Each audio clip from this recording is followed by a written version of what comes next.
Welcome to today's Explainer. I'll be sharing my actual field notes as an ecologist studying a hidden global crisis, road mortality. But more importantly, we're going to dive into the incredible science that's repairing our divided ecosystems. Now, as professionals in the conservation and transportation spaces, you already know that linear infrastructure is basically the backbone of human society. But you also know the heavy toll it takes on the natural world. Today, we aren't just going to look at the devastation. We're going to explore the global revolution in how we design, build, and fund infrastructure that literally brings fragmented ecosystems back together.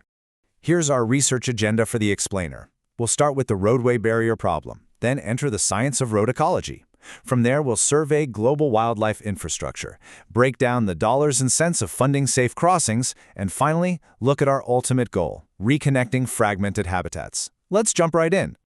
Section 1. The roadway barrier problem. To really grasp this work, we first have to acknowledge the massive scars we've carved across the natural world. When we look at the data on wildlife vehicle collisions, honestly, the numbers are just devastating. Federal reports show that millions of animals perish on roads globally every single year. And obviously, these collisions also cause massive human injuries and huge property damage. So the fundamental question our field is constantly asking is, how do we fix the world's biggest, deadliest roadblock without dismantling modern society? Think of it like this. We're trying to move ecosystems from fragmented habitats, where roads slice populations into these tiny, vulnerable pockets, over to connected, healthy habitats. Fragmented areas suffer from genetic bottlenecks. Basically, limited mating pools weaken the species over time, not to mention those deadly vehicle encounters. But when you establish a connected habitat, you allow for robust genetic diversity and safe seasonal movement. A great example of this is the ancient path of the pronghorn in Wyoming. Ultimately, connectivity equals ecosystem resilience. That brings us to part 2, enter road ecology. This exact challenge gave birth to the formal scientific discipline I study and work in every single day. Road ecology isn't just about figuring out how to move a deer out of the way. It's a rigorous science tracking how linear infrastructure alters the very fabric of nature. Established as a foundational field right around the early 2000s, road ecology examines the totality of transportation impacts. We're talking about everything from how traffic noise alters bird songs to how asphalt runoff affects local waterways, and crucially, how we can engineer safe passages across these massive divides. We actually owe a huge chunk of our foundational data to Banff National Park in Canada. Back in the year 2000, researchers there began precisely measuring the factors that influence underpass usage, stuff like dimensions and terrain cover. By 2009, they published a massive long-term connectivity report documenting exactly how grizzly bears, elk, and wolves interacted with the Trans-Canada highway structures. And then by 2015, the science clearly proved something vital. Crossings do not work in a vacuum. You absolutely need highly coordinated fencing systems to guide the wildlife to the crossing point. Today, the science has evolved into some seriously complex mathematical algorithms to optimally place what we call green bridges. We analyze deep habitat cycles and run multivariate analyses, which is essentially looking at dozens of overlapping environmental factors all at once. This helps us determine the absolute most cost-effective and biologically impactful locations to build. We are completely taking the guesswork out of conservation. Let's move into Section 3, Global Wildlife Infrastructure. Let's get out of the lab, head to the field, and see how these scientific models become physical realities across the globe. What's really fascinating here is the sheer variety of these interventions. The infrastructure scales perfectly to the species. For instance, on Christmas Island, the government uses temporary road closures, microbridges, and these tiny tunnels to help millions of red crabs safely reach the ocean. Meanwhile, in Bengaluru, India, camera traps recently documented massive elephants utilizing a heavily planted overpass. Down in Costa Rica, canopy ropes prevent sloths and monkeys from having to descend to the dangerous asphalt. And in Amherst, Massachusetts, tiny tunnels successfully guide spotted salamanders beneath Henry Street during their spring migrations. It's incredible. In California, we're seeing one of the most ambitious projects ever attempted.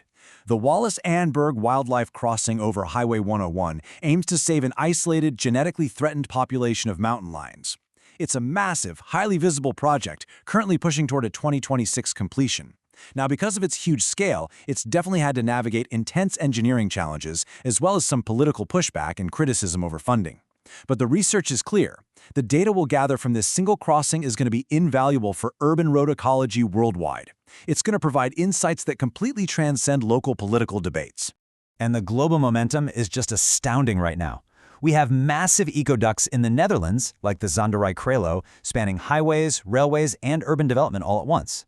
Over in Brisbane, Australia, they're installing specially designed escape poles so urban koalas can literally climb out of the roadway.